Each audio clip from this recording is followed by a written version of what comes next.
Welcome to the What Really Happened radio show. The history the government hopes you never learn. Here is your host, Michael Rivero. And aloha, America. Welcome to our show today. It is Thursday, April 30th, 2015. Sure happy it's Thursday. Sure happy it's Thursday. Sure happy it's Thursday. Tomorrow, of course, the start of the month of May. And spring's a long time coming. There's no use trying to kid ourselves about that one. We have a lot of stuff to talk about today. The phone lines are open, 877-300-7645, 877-300-7645. Don is sitting in our control room today, twiddling the dials, keeping us out of trouble, and ready to answer the phone when you call on in. Now, today in our third hour, we are going to have a guest, Daniel Brigman. He's an author. He's come out with a new book, Forever 1776, basically talking about the circumstances that led to the creation of the Declaration of Independence and then the Bill of Rights, and basically how hard the Founding Fathers worked to try and create a nation that was going to be beneficial to the people living in that nation and not to a bunch of greedy, power-mad jerks like they'd seen ruling Europe for all those hundreds of years. And he's going to be talking about how we have lost that most precious gift that was given to us by the Founding Fathers, for which so many Americans have died over the intervening centuries. So we're going to be talking to him in the third hour. Obviously, big news again today, the Baltimore situation. While less violent, the protests are still there. There's another crowd gathering, protests in major cities, arrests in not only Baltimore, but New York, Los Angeles, Chicago, a bunch of places coming in there. And everything Baltimore does seems to make the situation more aggravating and angering here. Now, the Baltimore police are admitting they made mistakes in the arrest of Freddie Gray.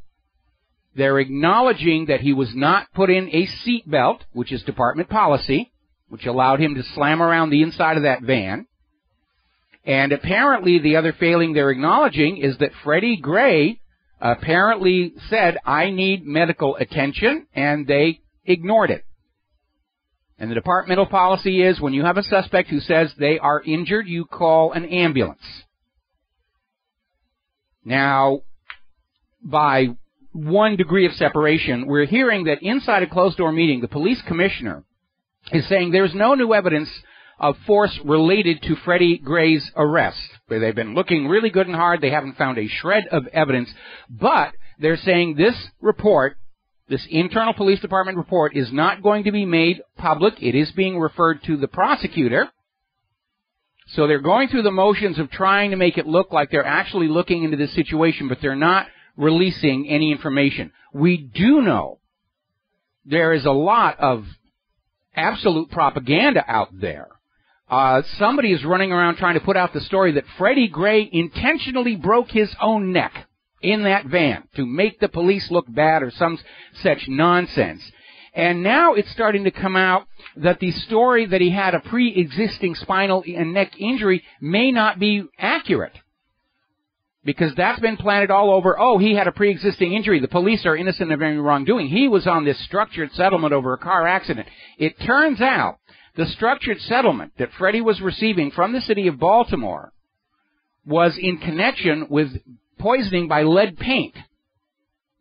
Now, lead paint was banned decades ago, but there's a lot of these inner city areas where it's never been cleaned up, and people who are exposed to the lead paint and suffer lead poisoning do have grounds for a lawsuit, and some have sued. And that is why Freddie Gray and his sisters were getting a settlement from the city of Baltimore because of toxic exposure to lead paint. There is actually no documentation that Freddie has received any kind of a settlement from anybody in connection with any car accident. They were just putting it out there to make it look like, oh, it's his fault, he had a medical injury. Same thing we see with all these other cases of police brutality. Oh, obviously an unknown medical weakness in his heart is why his heart stopped when we hit it with 30,000 volts. Now, we are getting yet more confirmation of a stand-down order when the protests started going on. There was a report about how the mayor of Baltimore said, give the protesters room, let them get going. Then she went public and denied it, said, I never said anything like that. Now we're getting Michael Lewis, who's the sheriff in Wicomico County, and also a sergeant with the Maryland State Police. And he was basically talking about the fact that he went to Baltimore to help stop Monday's riots. And he was interviewed on 105.7 The Fan, and said he was stunned when he was told they were being ordered to stand down. Somebody wants this thing to get ugly for political gain here. Story coming out of Investment Watch blog here. Governor will bring full might of the military police to bring in law and order. Well, actually, if you're bringing in the police, you're bringing in thugs, murderers, and killers. That's not law and order. The police are not law and order anymore. That's the problem. The police think they're above the law. They're causing disorder. We are staring a police state right in the face, where the police have been told they can abuse anybody, kill anybody, nothing bad will happen to them. Saw exactly the same thing in Nazi Germany, and we're seeing exactly the same result. Now, another article over in Common Dreams. Baltimore's disgrace aren't the protesters in the streets. It is the history of the police violence, because Freddie Gray is not the first one to die in Baltimore police custody. And Baltimore is not an isolated case. We have seen these all over the country. Albuquerque, the literally torture center being used by the Chicago police for years. This is the reality of life in the United States of America. The police are not there to save you from criminals. There have been numerous court cases that reaffirm the police are under no obligation to intervene to save you from a violent crime. They're there to protect the money, the property, write out traffic tickets, engage in civil forfeiture, and otherwise just kick on back and, pig out on the donuts. Let's see. Another article coming out of Russia Today asking a valid question. Baltimore. Violent demonstrations or demonstrations against violence and injustice? Obviously it's the latter. And again, I do not encourage violence, and I'm glad it seems to be toning down in the face of the curfew, but let us not lose sight of the fact that we, the people of the United States of America, of all colors, genders, creeds, orientations, have a legitimate grievance of out-of-control police brutality and murder of innocent American citizens on the flimsiest of excuses. We keep trying to petition the government for the redress of this grievance, and the government keeps ignoring us, pretending it's not a problem, pretending it's all our fault. And then they wonder why we're not exactly happy about it.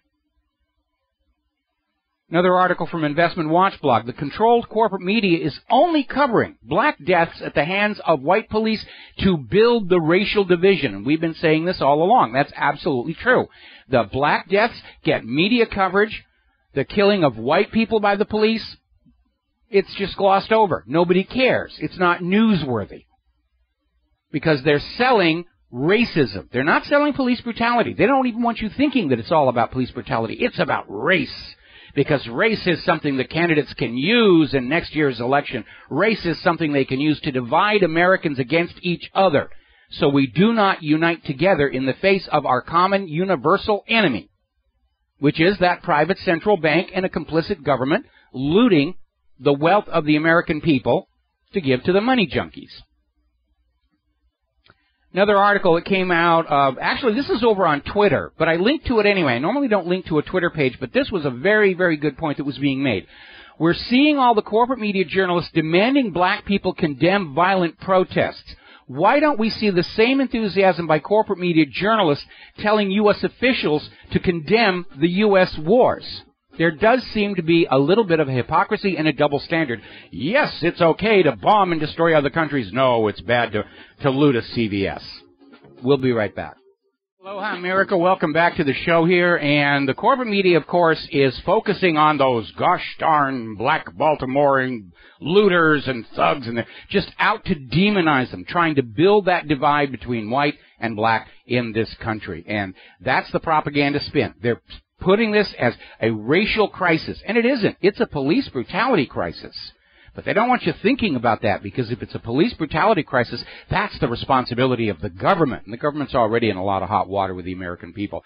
So let's shift the blame onto those dissatisfied black people because they're just so unhappy and they're all, they're and they're piling it on. And it's like that other commentator said the other day, why don't you just start using the N-word?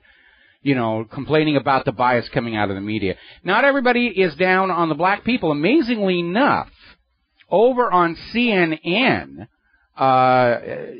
there was one of the hosts, Brooke Baldwin, came out and said that it was veterans who were leading the violence in Baltimore. Those gosh darn veterans, they come back from the war zone, they're mentally ill, there's PTSD, and they're out there. And I don't know why he went out there, other than we know a big part of the gun grabber agenda is targeting veterans by saying they're mentally ill, they're on the medications they were addicted to while they were in the war zones, to take away their Second Amendment rights, because they represent an already trained military force among the people, and they're specifically being targeted under any excuse to disarm them. Another story came out in the corporate media how the Pratt Library had a fire very close to it, which was blamed on a Molotov cocktail thrown by those gosh darn protesting criminal thugs, registered trademark corporate media. Social media immediately got out there and said, no, there was no Molotov cocktail. The fire was started by one of the police tear gas canisters. And you need to understand, those tear gas canisters, they're not just tanks of pressurized tear gas. They are pyrotechnic devices. They get very, very hot when they are in operation, and they start fires on a regular basis. And apparently this one police officer fired a tear gas grenade into a trash can. And of course it went up on fire. Now, the protests are spreading to other cities. 100 arrested in New York. Washington, D.C. had a protest. Los Angeles, Chicago. Portland is going to be, the port at Portland is going to be closed tomorrow in a protest. So this thing is being fanned up nationwide. It's being fanned up as a racial crisis. And I'm still very, very concerned as we head into the weekend that if enough agent provocateurs can cause enough violence in enough cities across America, that on Monday we're going to hear the declaration of a national emergency and martial law, and things are going to get really, really ugly. So if you are somebody who's going to the protests, you are listening to the sound of my voice, one more time, stay calm, stay relaxed. Exercise your First Amendment right to petition the government for redress of grievances, but do not initiate violence. Do not give the government the excuse it is desperate for to take away what remains of our Bill of Rights. And that smelly kid with the dynamite who's trying to talk you into blowing up a building, he's the FBI informant. So beat the crap out of him. Now then, up in Afghanistan, interesting development. We have been talking about the failure of the American empire to hang on to its conquered provinces, those gosh darn pesky provinces. They insist on breaking away and running their own country. That's why we're now in Iraq for the third time. We're in Yemen for the second time. We're in Libya for the second time. And now it turns out that despite President Obama declaring that the U.S. war with the Taliban is over in Afghanistan, we're having to go back in there as well. Those gosh darn pesky conquered provinces don't know they're conquered. What are they thinking trying to kick out their U.S. puppets? Don't they understand the rules that we just made up after we killed them all? We're going to take a phone call here. Dustin in New Jersey. Aloha. Welcome to the show. What's on your mind? Hello? Dustin, you're there. Hello? Yes, Dustin, you're on the air. Hi, hello? Dustin, can you hear me? Hi, Mike? Yes. Hi, yeah. Yeah, Baltimore is like another conquered province, isn't it? Yeah. I would say, well, all 50 states are conquered provinces. They were all conquered by Washington, D.C. Some of them were outright stolen, like Texas and Hawaii and Alaska. That's what they all have in common, though, with Afghanistan, Iraq, Vietnam. Nobody can figure it out by now. It's everything Washington touches turns to crap. Well, mostly because just like Iraq and Libya and Yemen and Afghanistan, the United States has a puppet government ruling us for the benefit of a foreign nation, Israel, and they've got it proudly on display. Everybody running for office next year, what's the first thing they do? They fly to Israel to get their picture wearing a yarmulke in front of the wall. It's embarrassing. It's humiliating, the way they grovel before Israel in full view of the voters. George Washington would be turning over in his grave. All these people, Fox News, they all wave the flags. They not know one thing about what this country stands for, what it is meant to be, and they just use it as empire. You know, like for their own. It's advertising for the money junkies. I mean, Rand Paul apparently in his interview with a person over at the Department of Homeland Security basically came out and admitted he doesn't really understand what that whole Fourth Amendment thing is all about. I mean, shouldn't memorization of the Constitution and Bill of Rights be a requirement for all federal government employment? Apparently not. They don't. George Bush like it. Yeah, it's a blankety-blank piece of paper. Don't wag that thing at me. I know what's right. I'm the president. I serve a higher purpose. That's why I'm above the law. These people want the riots to occur. That's why they... I think some people do. I think some people do. Some people... there's overlapping agendas. Remember, these things don't happen for just one reason. Certainly, there are those who want to portray the black population in the worst possible light. Certainly, the FBI is playing their 1960s COINTELPRO games. They want to divide whites and blacks against each other, so we're glaring at each other and we're not paying attention to what the government is doing. And, yeah, there's a bunch of overlapping agendas, but everybody's out there just pounding on this thing for their own agenda as hard as they can. Yeah, it's a shame. You know, it's like, I mean, there is a small percentage of agent provocateurs, and they stir up the pot. And then remember, Baltimore, I talked about a couple days ago with you, the Baltimore has like a 15% official unemployment rate, so it's probably like 30%. You know, I mean, it's probably worse than that. They're already talking about there's going to be a big demonstration in Baltimore on Saturday. And so I'm very concerned that things are going to really go into meltdown over the weekend. We're going to have to keep... Those people need jobs, Mike. I mean, people need a purpose. They need a purpose. We all need jobs. I mean, the bills are going up, the taxes are going up, the interest rates are going up, and the money junkies say, give us more money, and we're out here saying, where are the jobs where we can generate that wealth to feed your greed? And that's where our economic system has fallen down, and that is the failure of the federal government. We'll be right back after these few words. Thank you for the phone call, Dustin. Aloha, America. Welcome back to the show here. I'm looking over at reader-supported news, and they've got an article. The right is race-baiting on Baltimore. Yeah, of course they are. You need to understand the basic mentality of anybody who is in politics is to take credit for anything good that happens, even if they had nothing to do with it. Remember when Al Gore was claiming credit for the Internet?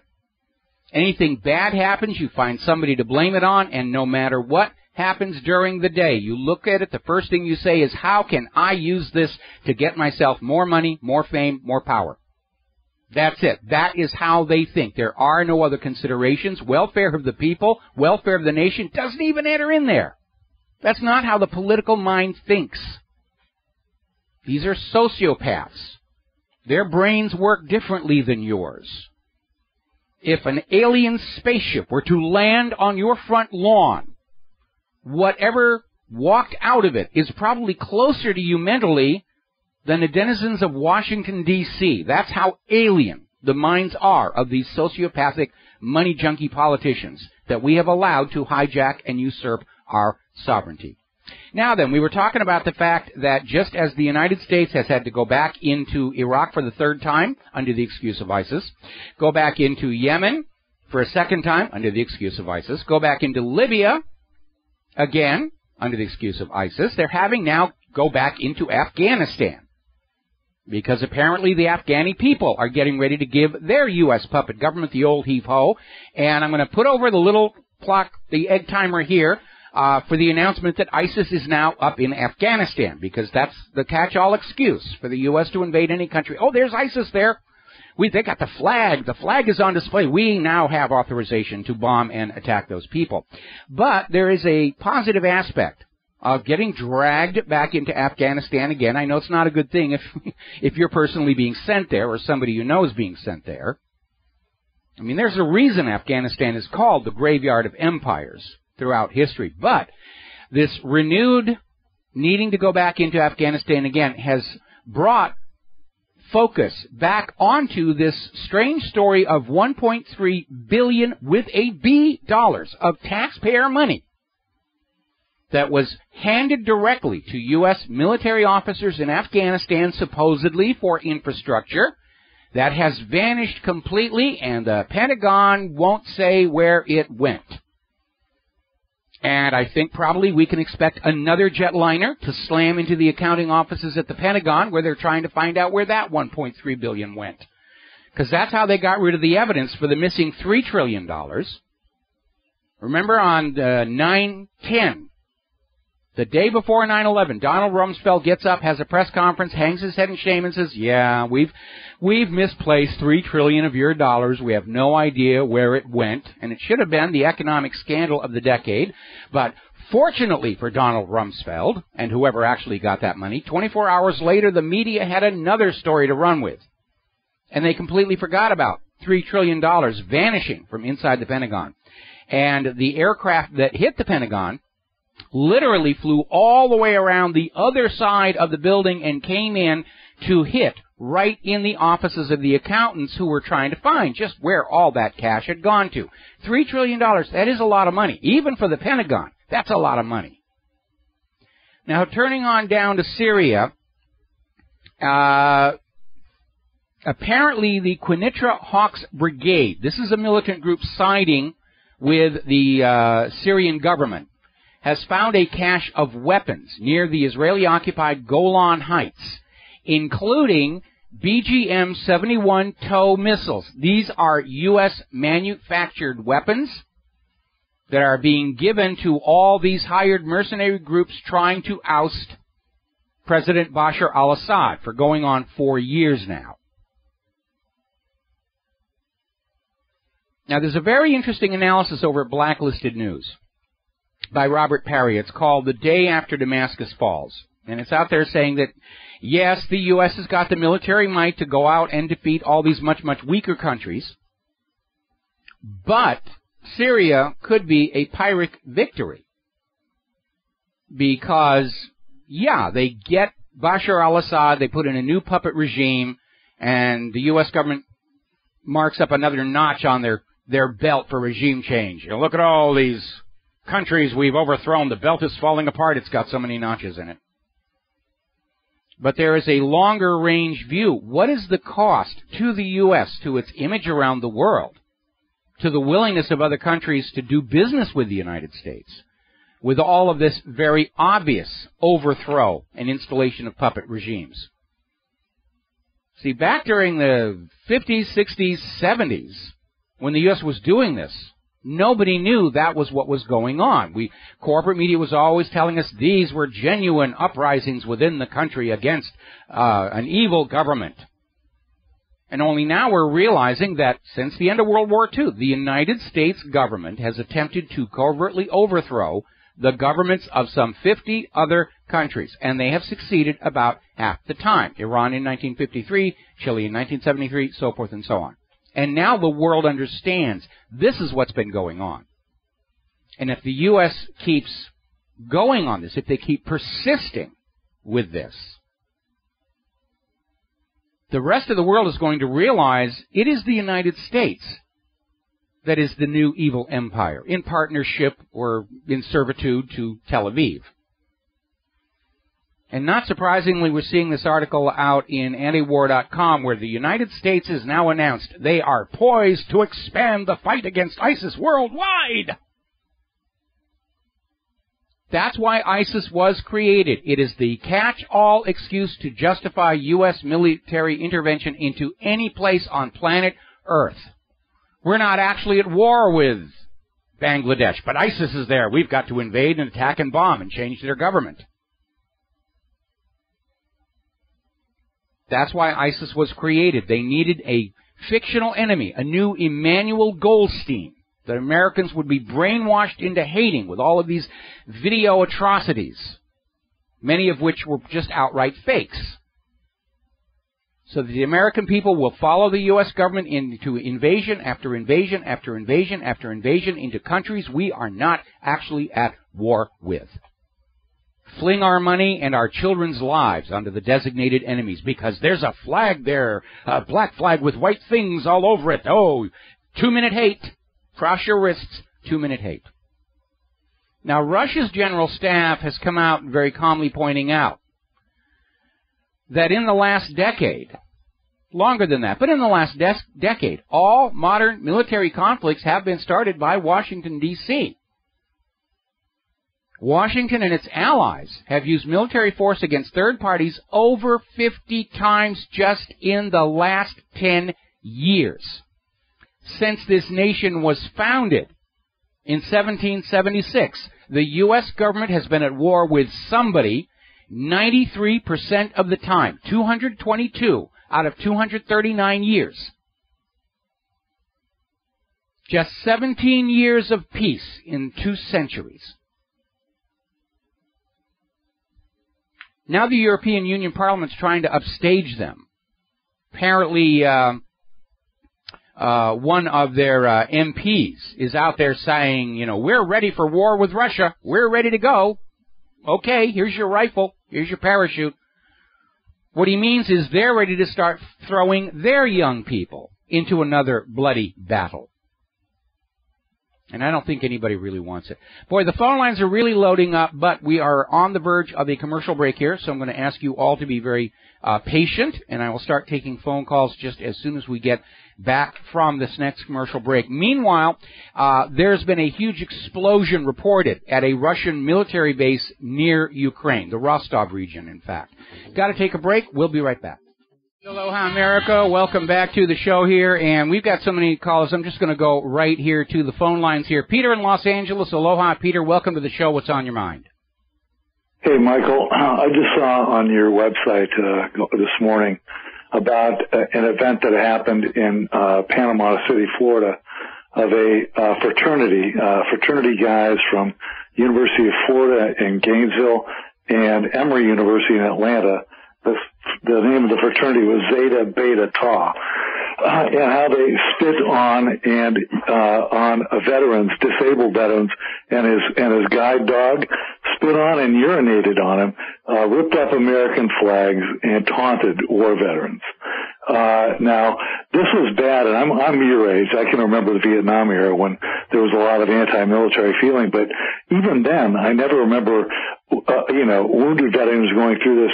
I looked it up, and Zeta Beta Tau is a Jewish fraternity. It was the world's first Jewish fraternity. And funny how the American media didn't mention that in their coverage of this story.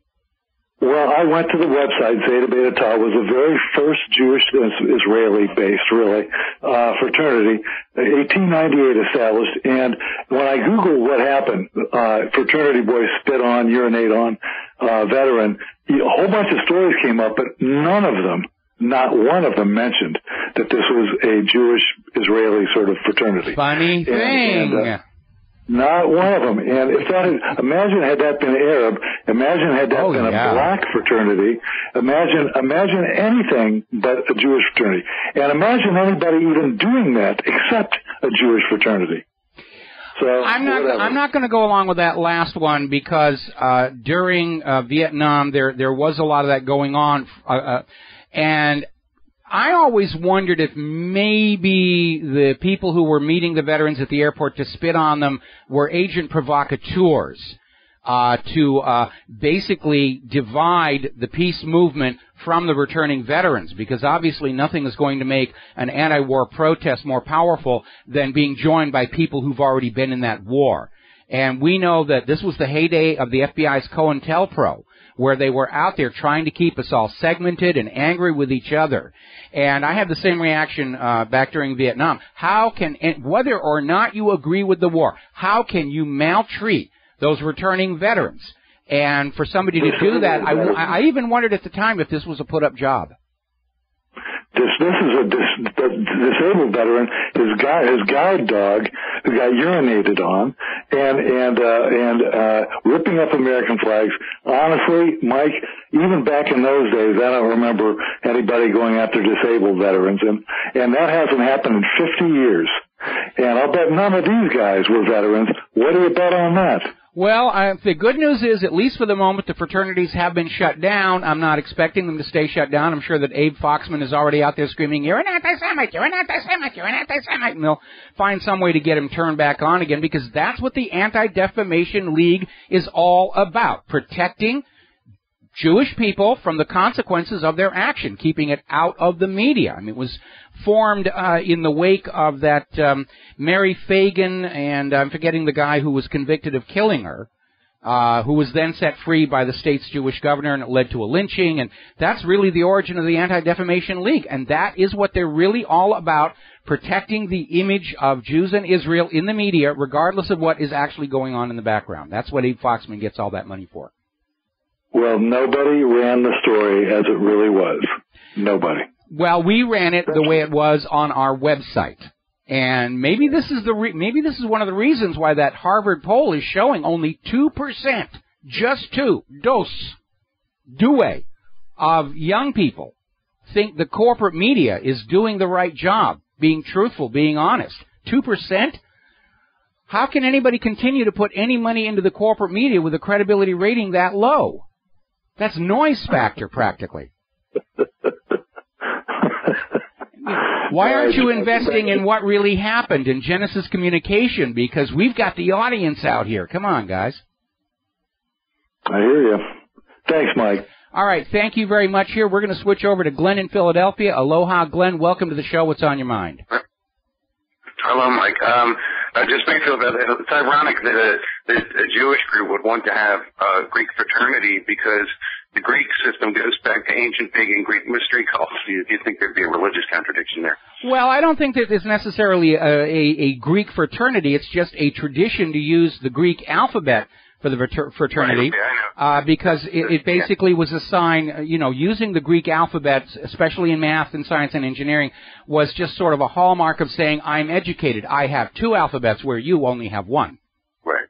So I am better than you, The main reason I called was, just as you often rightly point out, that to complain about the behaviors of Israel does not, that doesn't make one an anti-Semite. It does in Israel's opinion, obviously.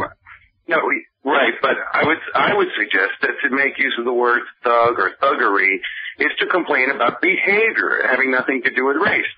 And then, so it's like, I think it's disingenuous of a person accused of being a thug to complain about race, because he's deflecting away from the real issue. Well, unfortunately, unfortunately, that's been headed off already because of the corporate media using the word thug to describe the black people in Baltimore, and so now those black people are fully justified coming back and saying that thug has now become a racist term.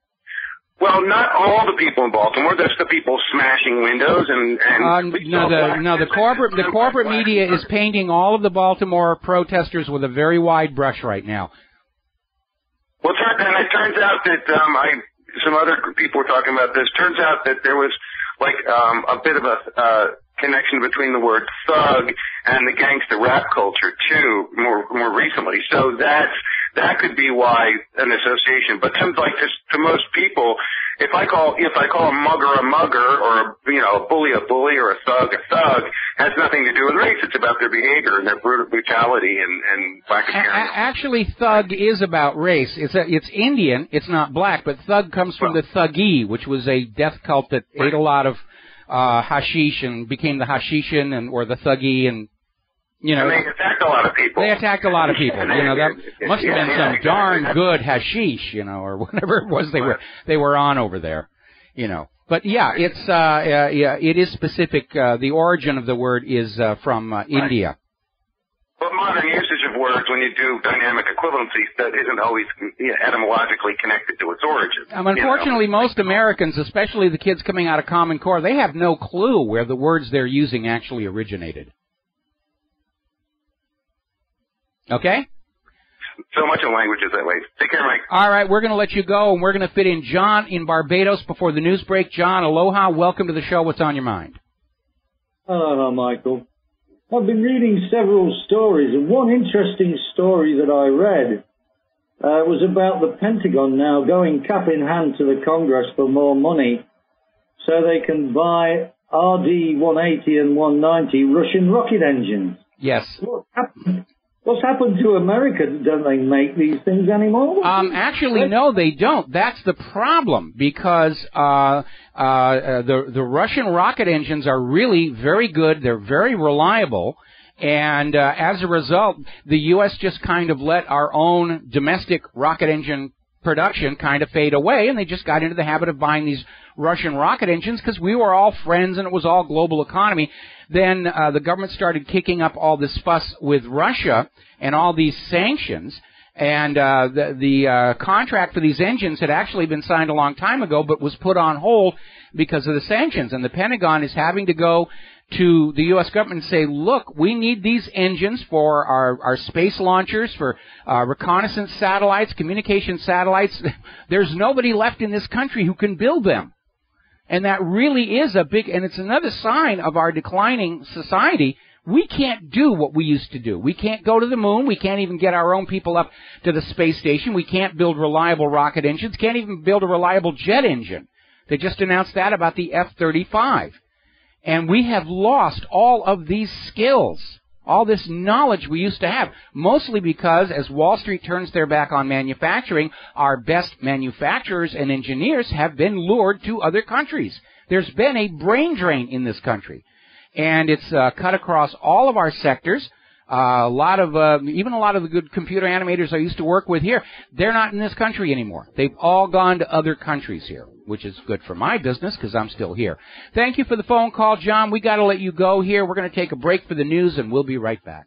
Aloha, America. Welcome back to our show here, hour number 2. The phone lines are open. 877-300-7645. Don is in our control room here, and we're going to be heading on to more of the news now. Let's see, the phone lines are open right now. Now, getting on back to the situation. Well, I want to step back here. I want to rewind a little bit. Baltimore. The propaganda, the lies, and also the truth are coming out thick and fast. Okay? Somebody sent me a story where apparently a family member of one of the police officers accused of the violent handling of Freddie Gray has come out saying that Freddie Gray was injured before he was even transported. Really, I mean, the police had nothing to do. He was already, messed up before he even got in the car. Tell me, how does a guy with an 80% severed spinal cord climb into a police car under his own power? Then climb out in order to be leg ironed and tossed into the van? And I'm sure this police officer's family member is coming out saying, you believe Obama's lies, why won't you believe mine? But don't take it personal. Nobody believes Obama either, so we're not just picking on you for this latest pile of Baltimore bovine excrement. Meanwhile, story coming out now, apparently, one of the bits of information that has been made public is that there is a specific wound mark on Freddie Gray's body, on his head, that matches a feature on the police van, a bolt on the door. So it is looking more and more like the injury did occur while he was in police custody, despite what all the family members are saying. Alrighty, getting on back to the international news. Yesterday we were talking about how the right sector is mounting a major protest against Poroshenko. They're marching around the presidential palace. Today they're escalating it. They're threatening to set fire to Poroshenko's presidential building. That's how upset the people of Ukraine are with their U.S. puppet ruler. This whole strategy the U.S. has been following since the end of World War II, it's fallen apart. Meanwhile, over at Sharm el-Sheikh, a Ukrainian billionaire has been found dead at this hotel. And, of course, no foul play is suspected. The official story is that he got drunk and simply fell off his balcony and landed by the pool.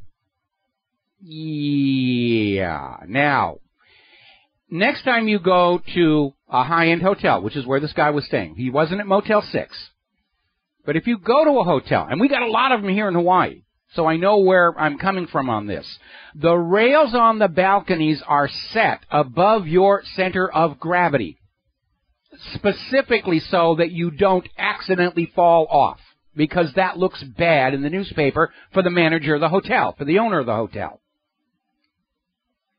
So I'm not buying he got drunk and just pitched over the rail onto the pool deck below. I think it was an assassination. And let's be honest, there's been a lot of wet work surrounding the administration in Kiev over the last couple of months. A lot of strange suicides. This is just another one. Now, there's a big scandal brewing, and again, what kind of people are they recruiting for these military forces? They send American trainers to Ukraine, and already 4 of them have been arrested for raping these 12 and 13-year-old girls.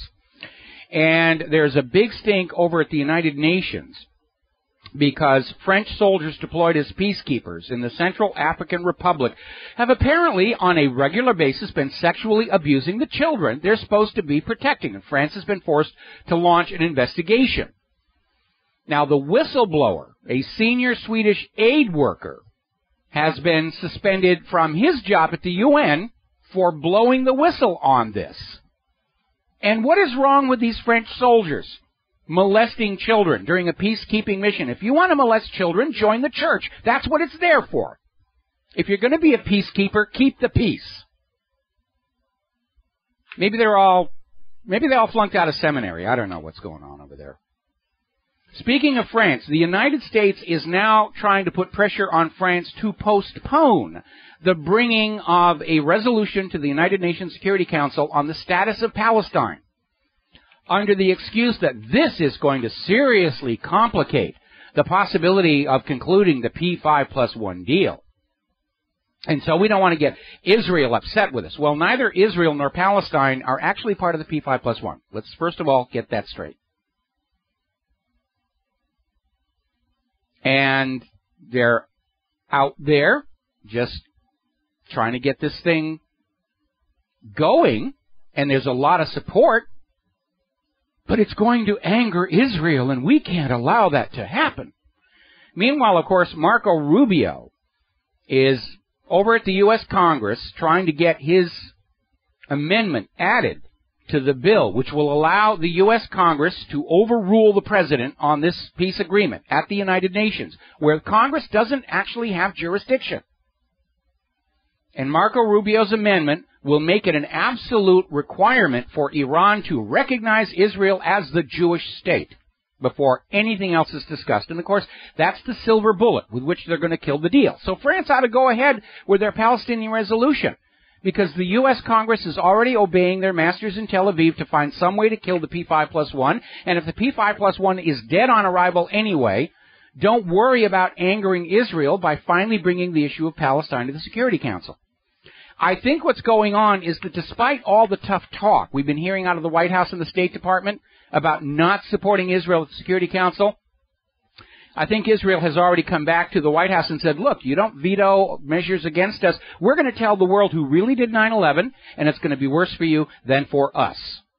And I think we're already starting to see the White House and the State Department go back to the subservience of their foreign ruler, and they're just trying to look good to the American voters going into next year's election. Because after all that tough talk, if the U.S. goes back to vetoing Security Council resolutions against Israel, that's going to look very bad for Obama. It's going to look very bad for the Democrats. And the Republicans are already drooling at the gains they're going to be making this next election. Except, of course, that you've got the Republicans who are also out there going over to the Wailing Wall and wearing a yarmulke and out there screaming, I support Israel no matter what. With no matter what, obviously including the starvation of American people. And I hold that the U.S. government does not have any right to send a penny of American tax money to any foreign government while we have American citizens sleeping in alleys and eating out of trash cans. It just isn't there, especially to Israel, which is under U.S. law forbidden to be given U.S. tax dollars, as long as they possess nuclear weapons, refuse to sign the Non-Proliferation Treaty, refuse IAEA inspections. The U.S. government is stealing from you under color of authority to give that money to Israel. It's illegal under U.S. law. And they're doing it under this thing about, we're not really sure whether Israel has nuclear weapons or not. I know there's a lot of evidence they do, but Israel still denies it. And we always believe what Israel will tell us, no matter how much hard evidence there is, including a recently declassified U.S. government document that says, yes, Israel has nuclear weapons. They have hydrogen bombs.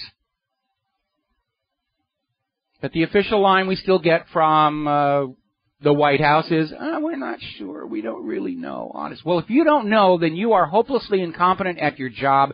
Have the decency to resign and let somebody who knows what's really going on in the world start running this country before we fall off that cliff. I get tired of all this nonsense. I get tired of being treated by the government as if I'm a moron that doesn't know what's going on, that still gratefully accepts and believes whatever I'm told. That was the model back in the 1950s.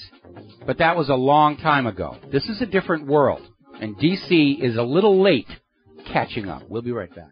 Aloha, America. Welcome back to the show here. And speaking of Gaza, in fact, the U.S. Congress is getting ready to send even more of your money to Israel to develop a new tunnel detection system to save Israel from the threat of those tunnels, because those gosh darn people of Gaza should just accept their Israeli-imposed starvation and stop trying to bring in food, medicine, and building materials with which to repair the bomb damage from last summer. What's wrong with those people of Gaza? Don't they understand they're supposed to stay living in ruins and squalor? Next thing you know, they're going to want fresh water. Fish in their own ocean, coastal zones, or anything like that. Now, right now, Israel has been on high dudgeon over Russia completing the deal with Iran to deliver the S-300, actually the S-400 air defense system to Iran. And they're trying to portray this as somehow aggression. It isn't. The S-400 is an air defense system. It is not an offensive weapon. It's there to protect your country from somebody else's offensive weapons, and that, of course, is the real issue. Because Israel thinks it should have the unchallenged right to attack any other nation around it anytime it feels like it, like they get to do with Gaza. And how dare Iran presume to think that they have a right to protect themselves? This is all coming from ex-CIA analyst Ray McGovern, who I got a chance to meet in New York on the 10th anniversary of 9/11. That's really what it's all about. The U.S. is projecting its power and Israel's power around the world by being able to attack countries that can't really fight back. And that's what they wanted to keep Iran as, a country that can't fight back if and when Israel and the U.S. decide that, hey, we're not doing anything today. It's a good afternoon. Let's go on over and blow something up important over there in Iran. Blow up their power station. Let them deal with the radiation. Now then, story that is floating around was on Fox News and a couple of other places. The U.S. Navy has announced they will now deploy U.S. warships to escort cargo ships through the Persian Gulf to deal with the threat of Iranian seizure and hijacking. And this story actually included the comment, Iran refuses to back down. Actually, that is one of the biggest lies you are going to see, because Iran has already released that cargo ship. The issue leading to the seizure was unpaid fees by the ship's owners to the port authorities in Iran where the ship was docking and loading and unloading. Those port loading operations don't run for free anywhere on Earth. When you have a cargo ship and you show up to offload cars or washing machines or whatever, you are expected to pay a fee, which is then eventually passed on through to customers who are buying those products. And Iran let the ship go yesterday, and the U.S. corporate media is not reporting that fact, that the ship has been allowed to go on its way, that the disputed fees have been paid. because they need another device to portray Iran as a lawless rogue threat to the sea lanes of communication. They're just out there grabbing ships under the flimsiest of pretexts. And we need to go in and bomb and invade them to teach them that they may not interdict cargo ships for no reason. Iran did have a reason. And they had a court order signed by a judge in Iran. And as soon as that cargo ship drifted out of the sea lanes into their territorial waters, they grabbed it. They got the fee matter settled. Iran has let the ship go. And that's the part the corporate media is not going to tell you, because the goal isn't to report the news to you. The goal is to sell you a war with Iran, a war with Russia, a war with Afghanistan, a war with everybody. By the way, Israel has been forced now to return 15 confiscated Gaza fishing boats. Now, part of the deal that Israel supposedly agreed to at the end of Operation Bomb Them Bloody last summer was that the people of Gaza be allowed to fish in Gaza's waters, which seems like a common sense thing, but for the longest time, Israel's position has been, you're not allowed to fish for seafood in your own territorial waters because you're not allowed to eat anything we don't allow you to eat. And so Israel has been holding Gaza's fishermen to 6 nautical miles of water off the coast of Gaza, and fires at boats, confiscates boats that exceed that limit. However, more and more recently, first of all, they completely abandoned every commitment they made in the so-called peace deal at the end of last summer's aggression. And now the Gaza fishermen are accusing Israel, and apparently being able to document it, that Israel has been grabbing fishing boats from within that 6 nautical mile limit. And apparently the evidence was compelling enough that Israel has now returned 15 of those confiscated Gaza fishing boats, rather than see this become yet another headline around the world. I'm going to leave it up to Gaza to patch the bullet holes themselves on that. Alrighty, let's see. We are going to take a phone call. DJ in Atlanta, aloha, welcome to the show. What's on your mind? Hey, Mike. Thanks for taking the call. Yeah, I wanted to see if you had mentioned this earlier in your show. I just tuned in now, but 2 topics. The first was there was a report going out with on the internet that said there was a Minutemen made an arrest on the border of El Paso with 2 CIA agents that were smuggling in drugs. Yeah, that happened about a week ago. Oh, it's okay. So I'm just now getting it, and I just thought that, that was a huge story, but I guess no one in the main media covered that. Oh, the corporate media never covers any time when the CIA is caught smuggling drugs here. I mean, they certainly didn't during Iran-Contra. They certainly didn't during Vietnam. That's off limits. You report on the fact that the CIA is the biggest drug smuggler in the entire country. They come over to your house and kill your family at night. Yeah.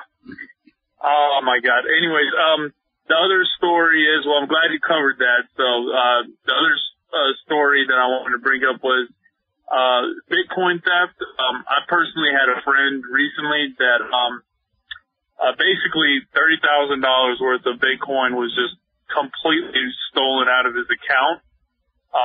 He never stored the password anywhere. It wasn't on his computer or anything. So, based on what he told me happened was basically while, when you're launching your Bitcoin wallet, it downloads that blockchain.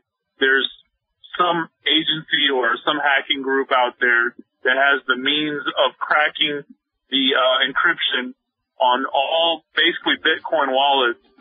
And okay, that sounds like something the NSA would certainly be able to do. And I've always looked at the Bitcoin mining process itself as a crowdsourced public key breaker. And so that's why I've never gotten involved with that. DJ, we got to take a phone call here. Thank you very much for the phone call. We'll be right back. Hi, America. Welcome back to the show here. And boy, I got to tell you, the story about Freddie Gray gets better and better and better and better. Associated Press is reporting that the senior Baltimore police officer in the group that arrested Freddie Gray had been sent to a mental hospital in 2012.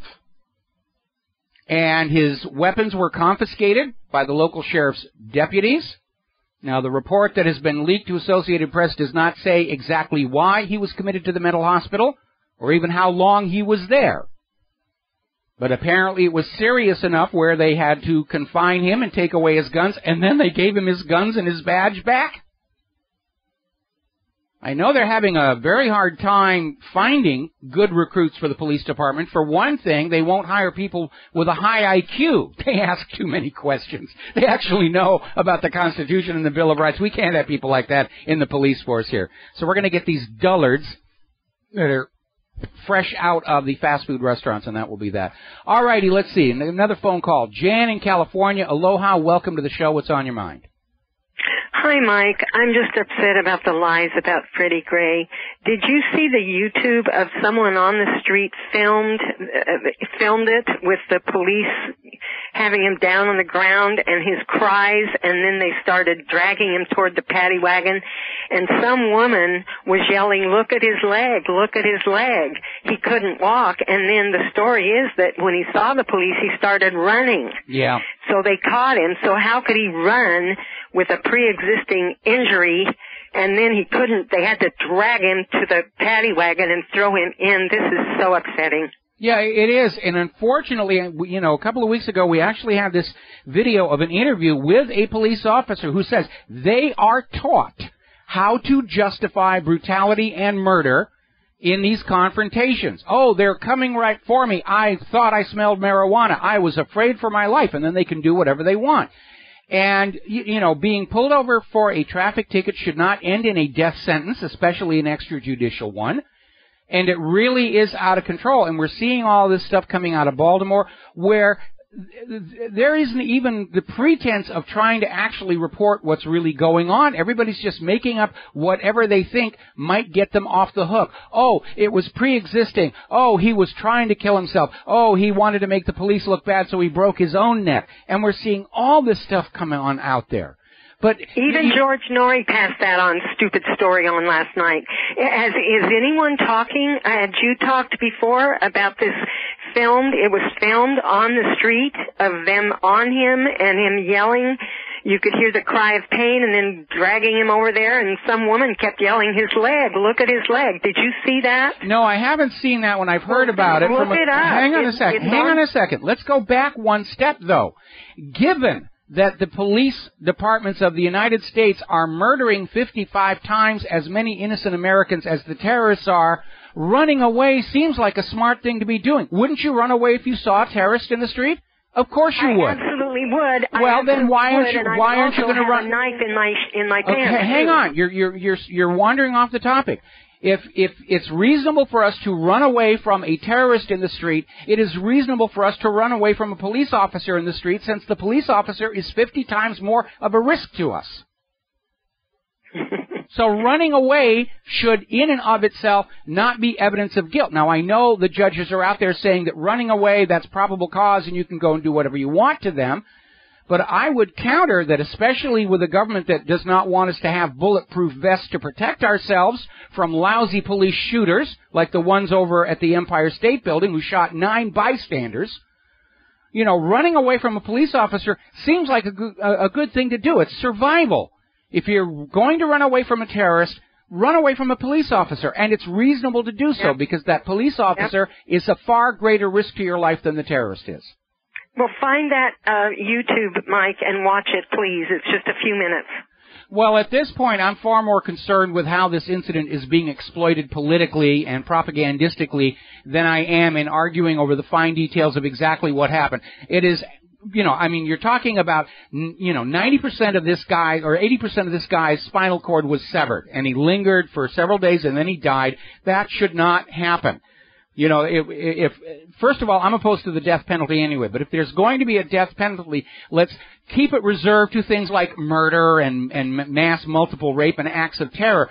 And we're in a country right now where if you get pulled over for a moving violation, there's a good chance you're going to wind up dying that day. And that's unacceptable.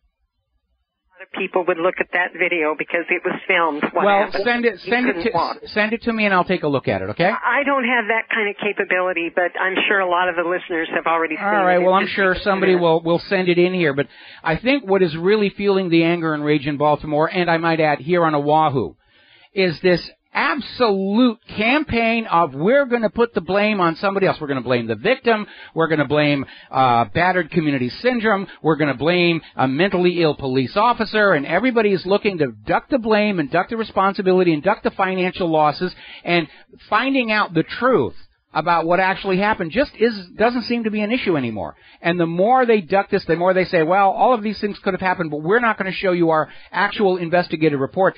That's got to be enraging the people of Baltimore. And especially when they're seeing the corporate media attempt to portray them as being in the wrong for standing up against police violence.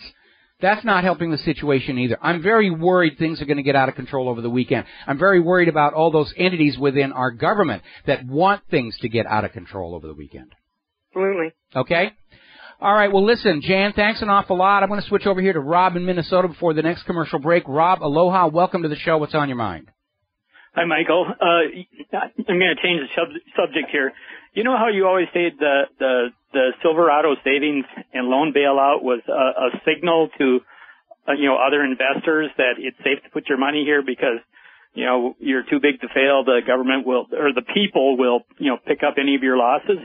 Well, that wasn't just the Silverado. I mean, that goes all the way back to the S&L bailout during the Bush administration. That was the message they were sending out there, that you can park your money in the United States of America, and if you make money, you get to keep it. If you lose money, we will make the taxpayers cover it. Even back then, they were pursuing a fascist economic model, and a fascist economic model is very attractive to money junkies. It's like having a casino where if you win, you get to take it home, and if you lose, the employees are made to cover the losses. Yeah, that's a great analogy. I've been kind of scratching my head here because it was either last week or the week before. John Corzine is going to start a new hedge fund, and he's the one that's responsible for MF Global. He just stole everybody's money in MF Global, and so why isn't he doing time like Bernie Madoff? And then there's this. Well, because Bernie Madoff stole from his own people. That's why they made a big stink about it. It wasn't that Bernie Madoff was cheating people. It was he was cheating his fellow members of the tribe. That was the big stink. That's why he got to go to prison and play canasta with Jonathan Pollard. Well, the other thing is we have all these bankers suicides, quote unquote, and some really weird ones. The guy that nailed himself with a nail gun 7 times. That's a little hard to believe. Even for the FBI and that's a tough sell. And what's going on here is these are the people who are the links between the commission of crimes and the ones who ordered and profited from the crimes. And all you got to do is knock one of those people out. And by the way, they've had one of the witnesses in the Boston trial go missing this week.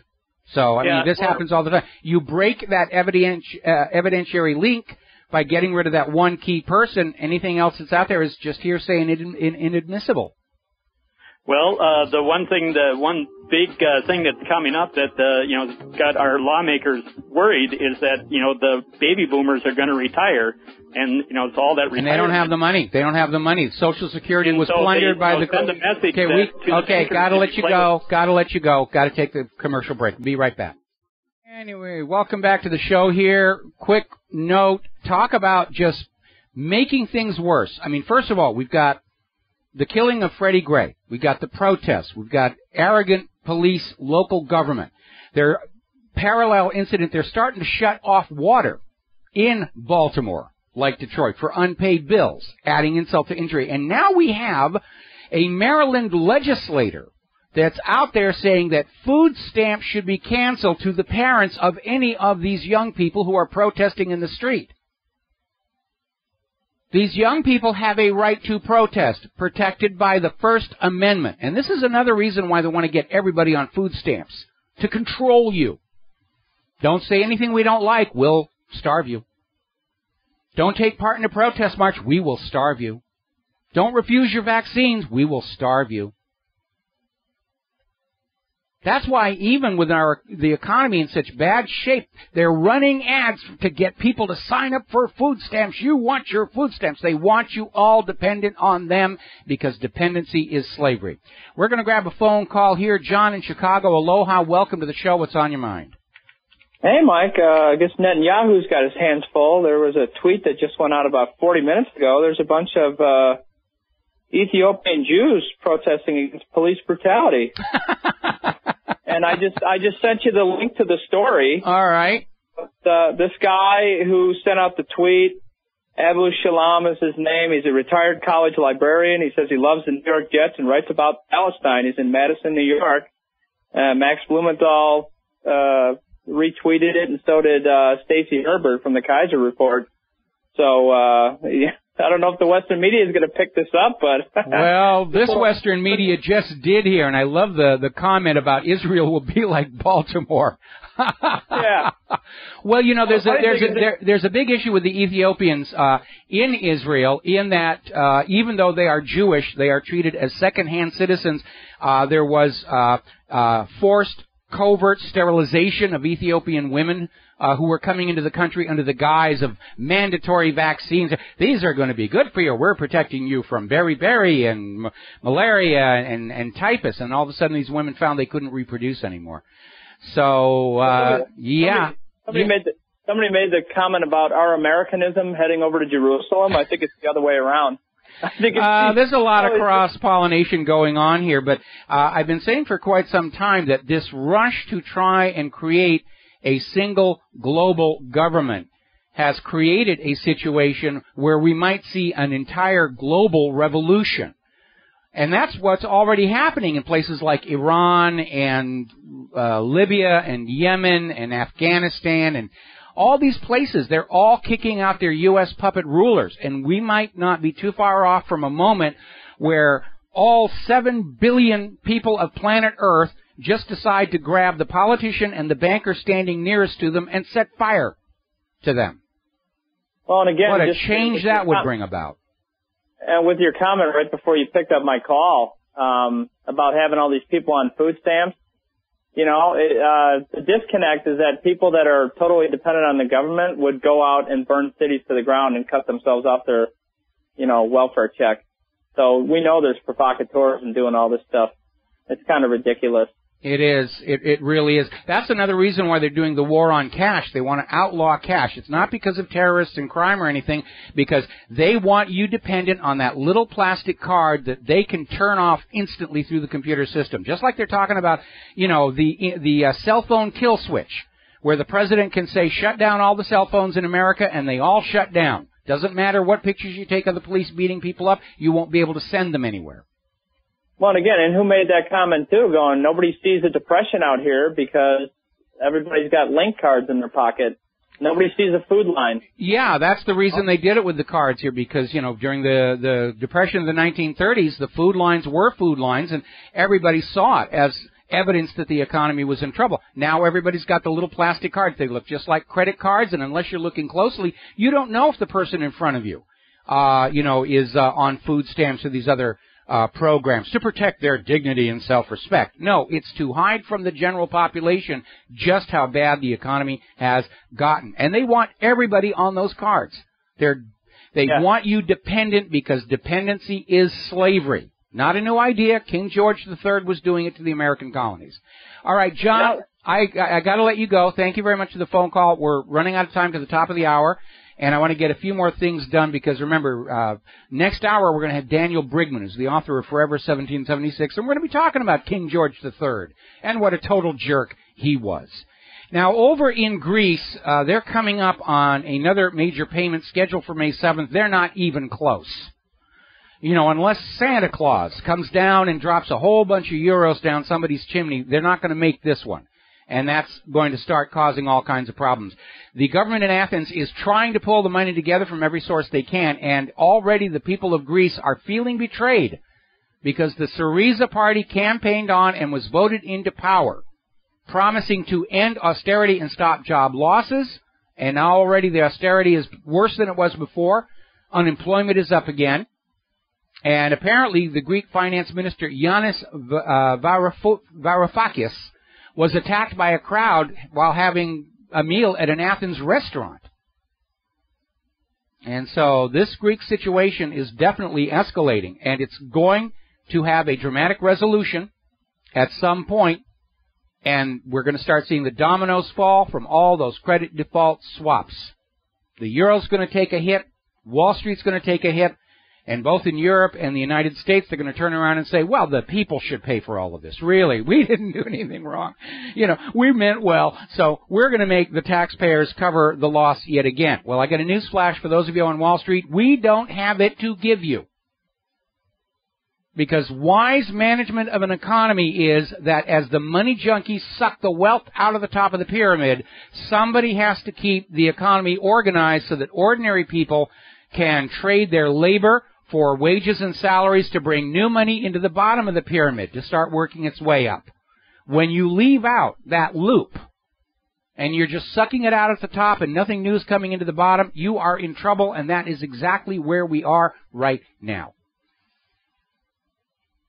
Now, more and more criticism coming up about these secret trade pact negotiations, ban, boycott, the rest of it. Basically, when you get down to the bottom of it, these two trade agreements' goal is to cement American domination of the global economy for the foreseeable future. They're trying to use these two trans-Pacific and transatlantic trade agreements to sort of coerce the world back into the Bretton Woods deal, where all commerce goes through the U.S. financial system and they get a piece of the action.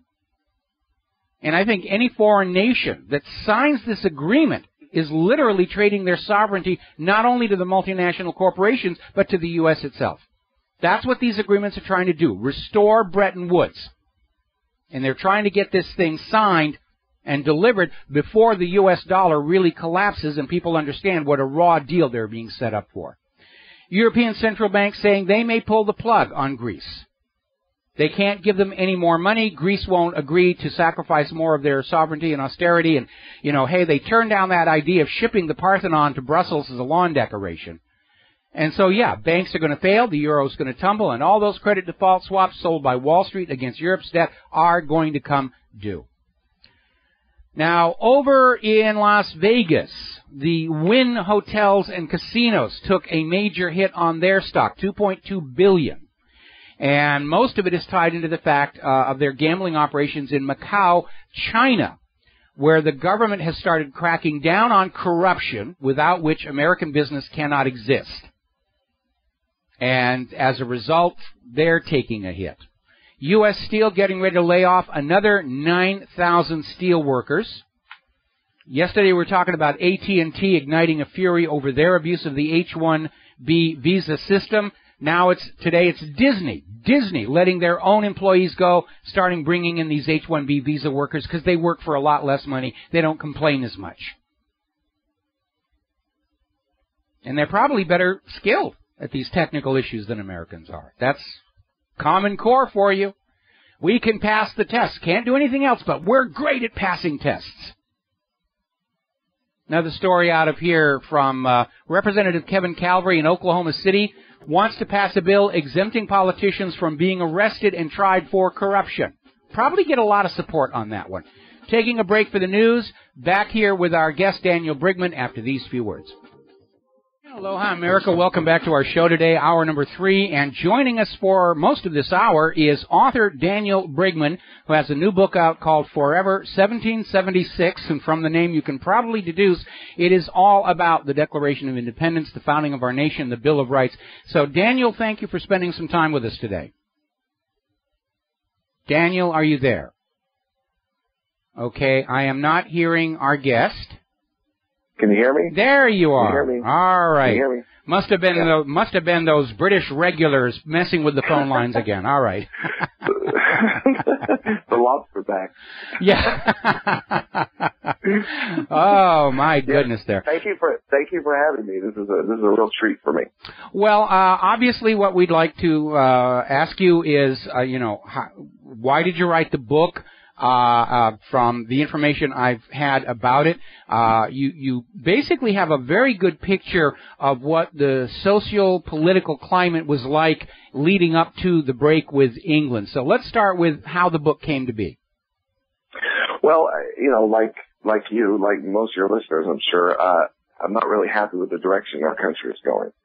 I see, my grandparents taught me a lot. They taught me to be patriotic. They taught me to have a emotional connection to the Thomas Jefferson, George Washington, the Constitution.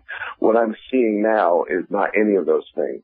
And when it was about 2 years ago, Bob Costas got on national TV in the middle of an NFL football game and called for the disarmament of America, that was it. I saw red. I had to do something. And I thought, well, what can I do? I can write. So my uncle and I began writing this book, and our whole purpose was so that we could instill the reader with that emotional connection to what America is really and was. Well, a very good exercise for a lot of people is to actually look into your family history with Ancestry.com, because you might find some surprises in there. And now, the reason I'm a big supporter of the Declaration and all of that, it's family history in my case. One of my ancestors signed the Declaration. In fact, he was the first man to sign the Declaration. So this is family history. And I've always felt this very intense connection with the revolutionary period and the reasons for the revolution and how the U.S. evolved after that and how those whose financial predations had led to the revolution have constantly tried to undermine that. Unfortunately, today, they have pretty much succeeded. So just give us a view of, what was the climate leading up to that moment where the American people said, we're better off being our own country with our own government. What was the religion like? What was the economy like? Well, we know the economy was in trouble because of King George III's Currency Act. But what was life like, and why were people just so ready to go off and be their own country? Well, that's a really cool story about your family. We are all inheritors of this heritage, and we must keep it and pass it on. Now, it didn't start in 1775. It started much earlier. Yes. One of the forgotten people of the American Revolution was a guy named George Whitefield. Yes. He was a preacher. And this goes right into what you're talking about. He set the tone as much as any figure in the early 1700s. He was born in England. He was an Anglican preacher, and he had the audacity to say that man has a connection to God, and that the king does not have an exclusive right and does not necessarily speak for God, that God can speak to man.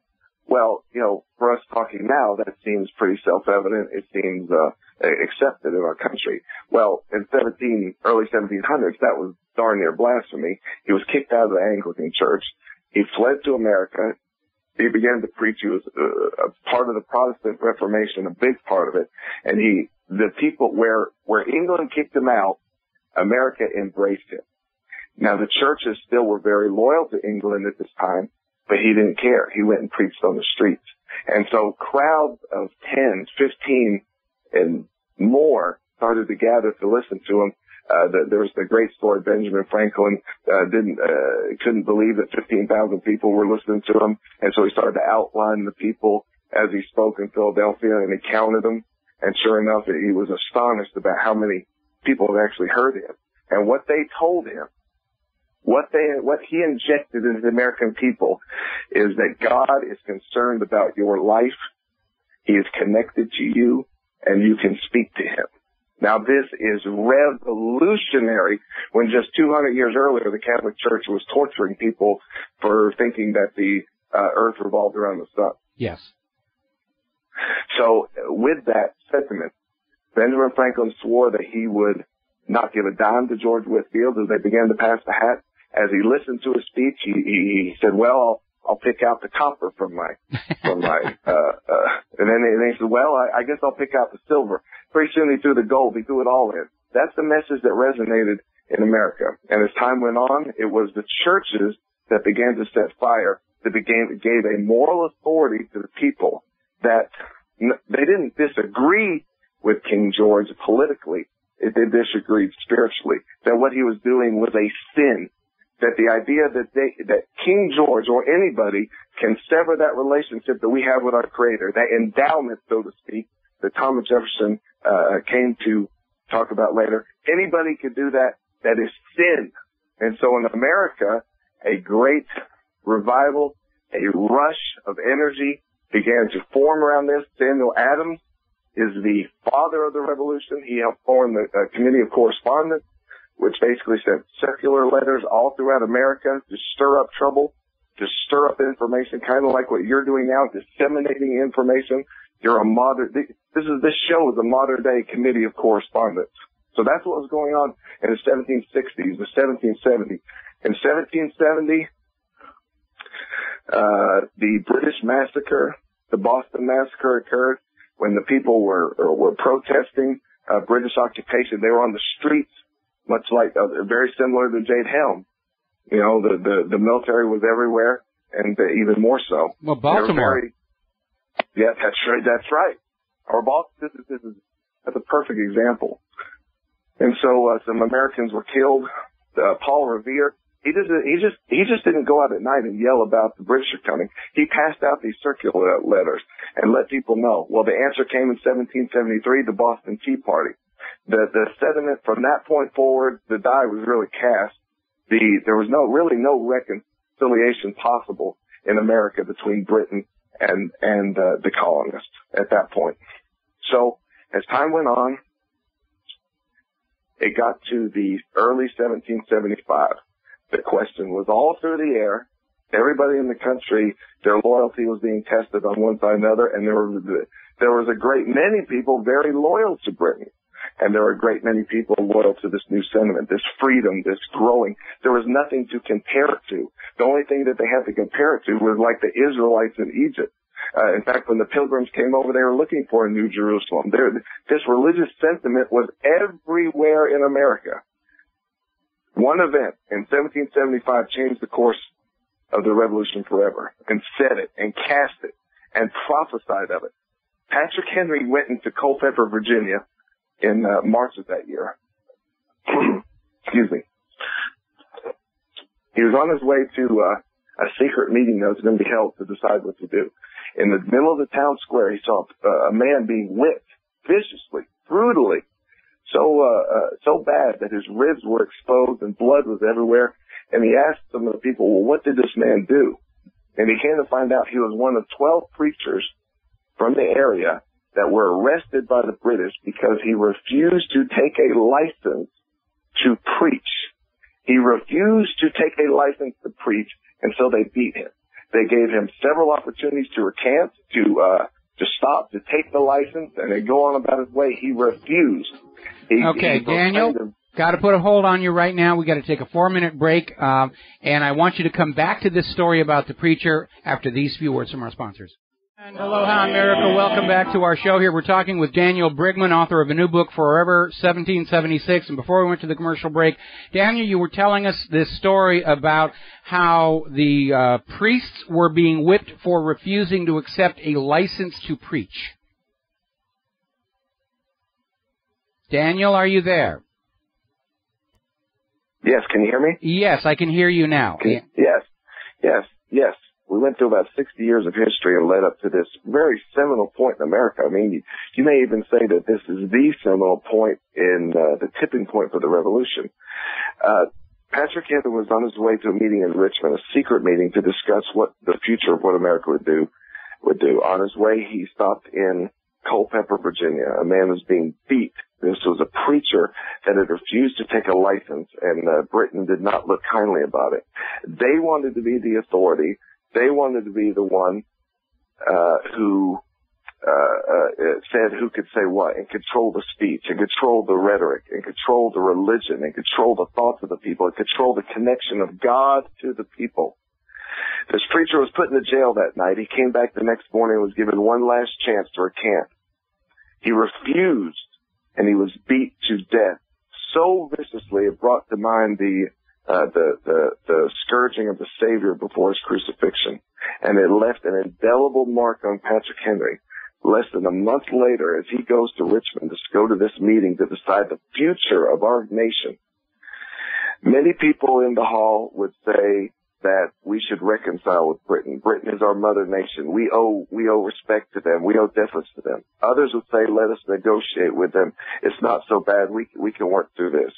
Patrick Henry rose in the hall, and he gave the greatest speech in American history. Nothing else compares, nothing else of any importance. There's no other speech to even come close. The Gettysburg Address should even be mentioned in the same breath.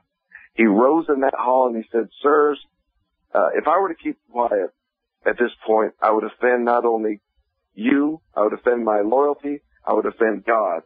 We have no other choice but to fight. We cannot retreat. The armies are everywhere. The clanking of tyranny is around us. We have negotiated for so long. What else can we hope for? All we have seen is oppression. All we have seen is continued insult after insult, when all we have done is try to get our basic rights given to us by God, recognized by a king who cares nothing for us. We have no resolution but to act. It says, they say we are weak. They say we cannot fight this. They say we cannot overcome the British. I say that God will friends will come to fight for us, and God will fight for us. And 3 million people united in the cause of liberty cannot lose.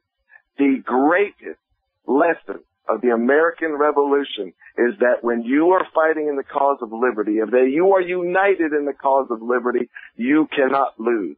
All of heaven, all the universe aligns with you. Every cell in creation resonates with your endowment from your Creator. I do not care what course others may take. But as for me, or it says first, is life so dear or peace so sweet is to be purchased at the price of chains and slavery? It is the great political question of the age, of any age. Is life more important than your freedom? Or is freedom more important than your life? And the answer to the question, undoubtedly inspired by that preacher. I know not what course others may take, but as for me, give me liberty or give me death.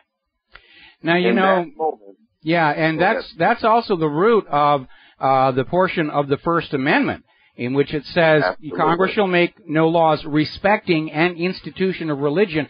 That, too, was also very revolutionary for the time, because up before then, every country had an official state religion, whatever religion the rulers decided for themselves. That was the state religion. And all of a sudden, we had this brand new country that was saying, we're not going to have an official state religion so that everybody can have whatever religion they want. The other revolutionary thing they did was to stop borrowing money from a privately owned central bank and have a government-issued interest-free currency. And we sort of take these ideas for granted today, like you were saying before, about, whether God is routed through the priests or the kings to the people. But at that time, that was also a very revolutionary idea, and it really did scare the heck out of the crowned heads of Europe and the bankers and the church as well. But that's why that provision is in the First Amendment about Congress shall make no law respecting an institution of religion. There will be no state religion. It will not be enforced on the people.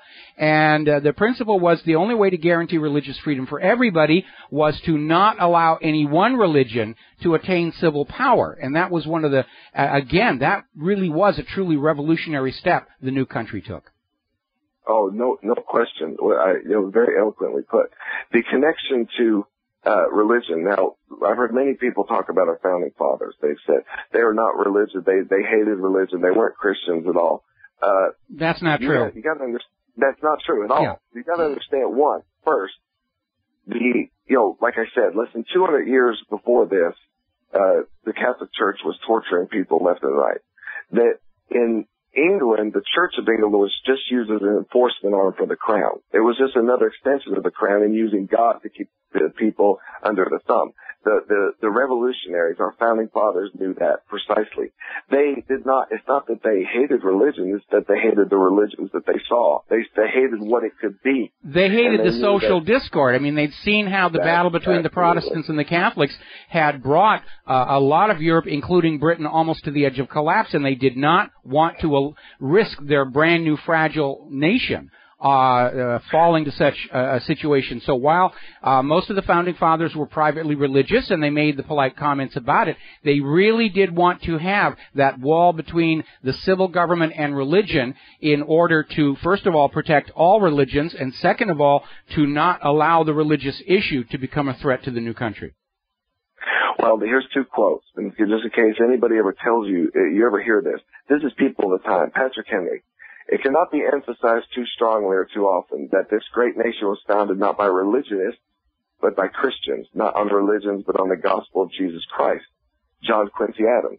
The highest glory of the American Revolution was this, that it connected in one indissoluble bond the principle of civil government with the principles of Christianity. This is what our founders said about this. So for us, the 250 years later, to now have revisionist history really is intellectually dishonest, and it erodes at your heritage and what happened and the miracle that happened. Yeah, well, so we're coming up on the commercial break here, and when we come back, I want to comment on that, because I have to take issue with one thing you seem to be talking about here. We'll be right back. Aloha, America. Welcome back to the show here. We're talking with Daniel Brigman, who is author of a new book, Forever 1776. And I understand that your focus on the American Revolution is coming from the point of view of the religious motivations and changes. Certainly that was a major factor. We also know that economics drove the revolution forward, in particular King George III's Currency Act. And there is no question that the Founding Fathers, who came from a wide variety of religions, they were Congregationalists, Methodists, Protestants, Quakers, and so forth, and some were very religious, like Patrick Henry, others less so, like Thomas Jefferson. And while they drew the inspiration for the moral character of their new nation from their religion, they went out of their way to make an a-religious nation in order to guarantee religious freedom to all those who live in it. So, a lot of these quotes that we hear from the Founding Fathers come out of their own deep sense of commitment. Others are playing politics.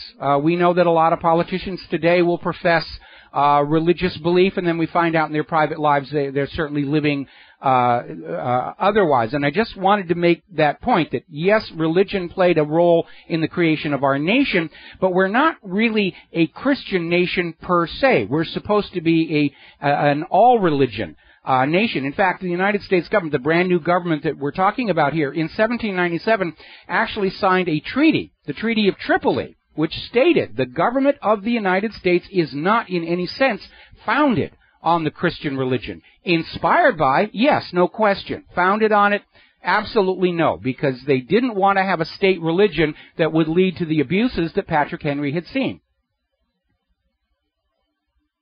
Well, you may have misconstrued, probably because we're talking so much about religion or what Patrick Henry said. I agree with you on this point. Yes. No, it's not. Religions are not this. How should I say it? It's like the chicken or the egg. It's not a religion that started the revolution. It's a spiritual connection. It's a spiritual fervor. Now that goes into politics. That goes into economy. After the shot heard around the world, but let me talk a little further, and then I think you'll become clear what I'm saying. Okay. After the shot heard around the world, and that's where they went to take the guns in England, or England went to take the guns and conquered. They were routed. Samuel Whitmore, he was the 80-year-old man that stood there that got shot and stabbed some 13 times, shot point blank. They routed the British. The decision of independence was still not settled. Thomas Paine wrote the book Common Sense. It was by percentage the most bought book ever in American history, still is, which was a biblical plea to going back to the Israelites for them to free themselves from their oppressors. A committee was formed, 5 men. Thomas Jefferson was one of them. Who was not a religious man at all, especially at this time. Later in his life, yes, but specifically not at this time at all was not a religious man. They told him, you write the Declaration of Independence and we'll edit it. The second paragraph of the Declaration of Independence says, we hold these truths to be self-evident, that all men are created equal, endowed by their Creator with certain unalienable rights. Among these are life, liberty, and the pursuit of happiness. The governments are instituted among men to protect these rights, and really no other reason. This is law in America, this is also the most important political statement and most profound in millennium since the Old Testament. It inseparably connected heaven, our creator. You know, that's where religion gets mixed into it, and everybody's religious ideas get mixed into it. I don't want that to be misconstrued. It is the law in America that the endowment of your creator is unalienable. It cannot be unalienable. It cannot be unalienable. The reason Thomas Jefferson phrased it exactly that way, he was under a lot of pressure from his associates to put God, and he chose creator because he felt that was kind of a generic situation that covered all kinds of other possibilities. I mean, if you really think about it, evolution is our creator. The creation of the heavy elements in stellar explosions is our creator. And he specifically chose that because it was very difficult to lay off to one or other particular religion, because everybody assumes we're created by something, somewhere, somehow. And that was about as vanilla as he could get on that, and still make peace with his other associates. That's the reason he chose that particular phrase. I understand what you're saying. I don't want to, I'm not trying to nitpick with you. What it did was separate our rights and who we are from above what we see. And no matter how you look at it, our rights are endowed to us by something that we cannot see, by something we cannot handle. The rights of man come from outside of man that we see. That I agree with. Yes, that is the most. We can all agree with that. That is the profoundness. That is a Christian principle. Now, I don't want to say a Christian religion started that. I do not want to say that. It is a Christian principle that men are free and that man cannot take them away, because if our rights are connected to man, then man can take them away. If they're connected to a government, government can take them away. This is the greatest, most important paragraph in political history in millennium. There is no other country at the time that did anything remotely like that. That is why America is the oldest constitution, because it has the most enduring principles in it. And so that set the path for America. Of course, we won the war. One of the most important one of the stories I totally wanted to. I know we don't have a lot of time, but I have to tell this story about the providence of our Creator, or something more than ourselves, something outside ourselves. George Washington, his army was stuck in Brooklyn in 1787. You know, they were stuck 1778. Britain had pushed him to the East River in Brooklyn. He had the majority of the army was there. They were to face certain destruction. The prophecy that Patrick Henry made, that the universe, the Creator, that all those things outside ourselves worked in our favor. That night, Washington's only hope was to retreat through the East River. Britain had sent ships to stop the retreat, to stand there and shoot whoever came. A strong wind came out of nowhere and pushed it, made it so difficult that the British ships couldn't even make it up the East River to stop the retreat. Washington quickly gathered all the fishermen, anything that could float, a canoe, a raft, barrels tied together, anything to get these men across. By the light of day, they had gotten most of them across. There were 1,000 men left, including George Washington, the leader of the American Revolution, the leader of the people, the ones that the people would follow and put trust in. Britain was about to march on this small band and see what had happened, and certainly destroy George Washington. A fog came over the area, so thick that people couldn't see 25 feet in front of their face. George Washington was able to slip out, and destruction of the American army was evaded by providence, our Creator, luck, whatever you want to call it, something outside of man's control. Nature had worked together to save the American army at that time. Now, when America won the war, Mike, there are many factors that go into the revolution, political, financial, all these things. Why I am focusing on this spiritual part so important, because it is the most enduring doctrine doctrine that all of us can agree on. We all want to be free. Religion or no religion, all of us want to be free and be respected in the endowment that our Creator or something above us gave us. As the Constitution began to be written, and they were going to pass it, it would not be passed by the Founding Fathers because it did not contain a Bill of Rights. Okay, so we're going to have to take another 4-minute commercial break, and we'll be back with the last segment of our program after these few words. Hi, America. Welcome back to the show. Last segment of the program today here. We're finishing up with Daniel Brigman and his book, Forever 1776, which is a story of the founding of our nation from a particular religious point of view. And before I hand the microphone back to Daniel, I understand that you believe that the rights come from some spiritual plane. Others don't agree with you. Believe it or not, Pope Leo XIII actually denounced the Bill of Rights and declared it as official doctrine of the Catholic Church that God does not give to man freedom of thought, action, and speech. So the jury, so to speak, is still out on that. And again, your point of view is that spirituality played a major role in the revolution. I come from a different point of view. I think economics had a lot to do with it. But we've got about maybe 9 minutes left here, so please finish up with our listeners. Well, religion, that's like a 3-hour discussion. I agree with you. Yeah. It doesn't matter. The Catholic Church doesn't matter about the Baptist Church. These churches don't matter. What's matter is the freedom that's endowed to us from something beyond us. I believe the law in America, it is in the public law in America, the Bible is declared as the Word of God, but that's neither here nor there. What's important that came out of it, bought and paid for with the sacrifice of our revolutionary ancestors, was a constitution that guaranteed certain rights. That the rights of man are above any government expediency, that government was created by man, that the Constitution held man in his place next to his Creator, so he's close to his endowment. He's close to what the Creator or what nature gave to him. And so in America, the Bill of Rights we've seen eviscerated, we've seen totally cut off, we've seen virtually destroyed and non-existent because we don't understand what those rights are.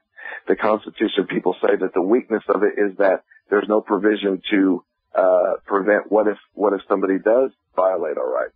Well, the power has always been and always will be and can only be enforced by the people. Our ignorance, our doubt, our questions about the law, what the law is. The Constitution is the law of the land, and what we see today is rampant lawlessness, rampant illegitimacy by a government who thinks that they are the endower of rights, who think that they are giving privileges to people that by their Creator were given everything. They're brilliant. You know, they're teaching that in Common Core. The Common Core curriculum to exactly. Kids. You know, your rights are gifts of the government, and in an emergency we can take them back. And of course, that's that's why that's so important. You know, the word religion brings up so many. It's a honeypot, and I don't even like to use it. It's a spiritual connection. If it doesn't come from outside of our realm, if our rights don't come from there, then they're controlled by this realm. The Declaration of Independence, the American law declared that these rights come outside the realm of man, outside the control of man. We can agree on that. I don't care if you're an atheist. You better agree with me, because if you don't agree with me on that, then somebody's going to take your rights. Somebody's going to take your freedom. If I cannot respect you and respect your endowment, who you are as a person, as an individual, as a man, as a woman, how you characterize yourself, what religion is insignificant. If I can't respect you as that, and I can't honor you as that, our government is evil. It is sin. You know, now that's kind of a religious perspective. The religious perspective of 1775, as they bang on the pulpits, was sin. And so the people then had a moral authority to really understand who they were. Hey, we're more powerful than the government. We are the government.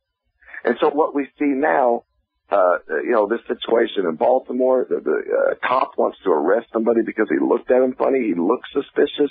What is he, a mind reader? You see what I'm saying? Was he God all of a sudden? Well, so now in violation of the Fourth Amendment, he arrests him. He held him no due process violation of the Fifth Amendment. There was no trial by jury because they killed him. You know, if anything is remotely close to what it seems like the evidence is, I don't want to convict somebody early. I mean, it seems pretty obvious that something foul went on.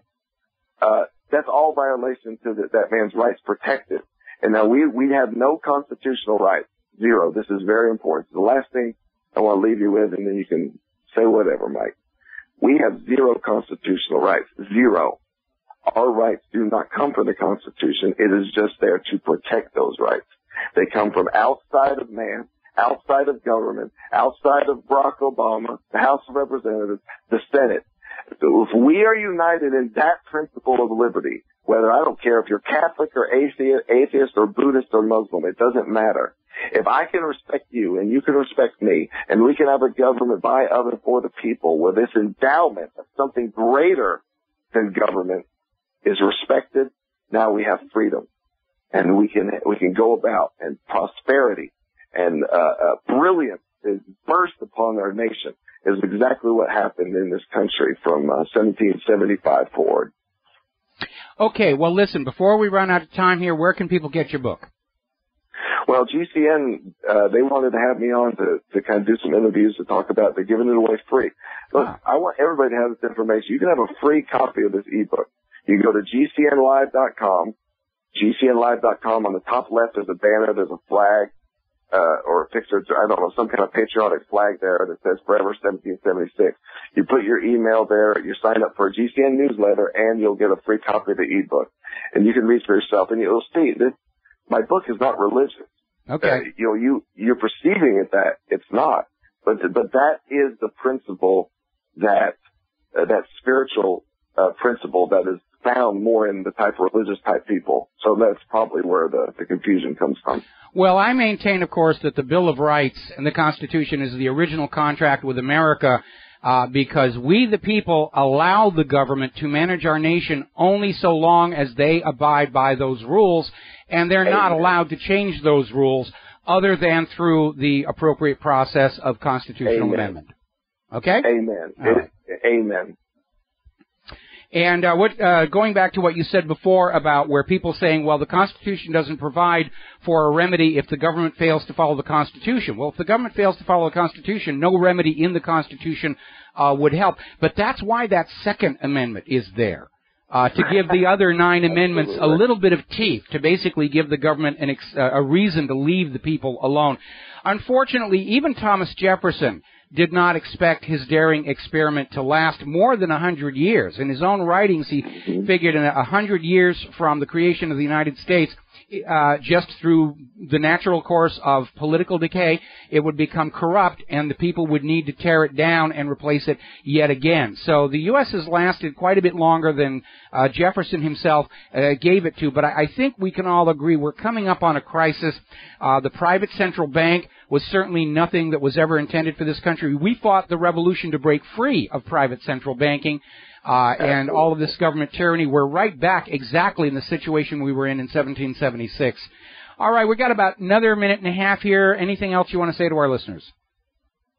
Well, I thank you for having me on. You said the cure. The cure is the Declaration of Independence. Up until about a little after the Civil War, the Declaration of Independence was always attached to the Constitution. They're both law and in effect. That was a death warrant that they signed. They signed with their blood. And that was bought and paid for. We have the right. We have the power. We can change everything. Well, believe it or not, right after the Civil War, they started treating the Declaration of Independence as separate in order to undermine the statements in it as legal arguments in a court of law. And that was sort of the beginning of the U.S. went through some major structural political changes following the Civil War, including, the return to banknotes borrowed at interest. And I know everybody thinks the Civil War was about slavery. It really wasn't. It was about a growing central federal government breaking free of its constitutional chains. In that context, maybe the wrong side won back then. But that's history, and now we've got more history coming in front of us. So, Daniel, thank you very much. We're going to let you go here. And, again, you can go to the top of GCNlive.com. There's a little flag up there where you can download his ebook for free and read about the history of the founding of our nation, the breaking free. And for anybody who says this is old stuff, no, it isn't. Because even today, the United Nations Universal Declaration of Human Rights recognizes the right of all people to self-determination. If your government isn't working, break off and form a new country. That's a recognized universal right of all mankind. There's the music. Time for me to get out of here, get some animation work done, and pay some bills here. We will be back tomorrow, Friday, here on the Genesis Communication Network. This is a call to Rivero's Rangers to go on out to your local talk radio stations, talk to them, point them at GCNlive.com, point them at WRHradio.com, ask them to consider carrying our program, because we have a lot more than 2% of the young people of this country listening to us right now. We'll be back tomorrow. Aloha, America.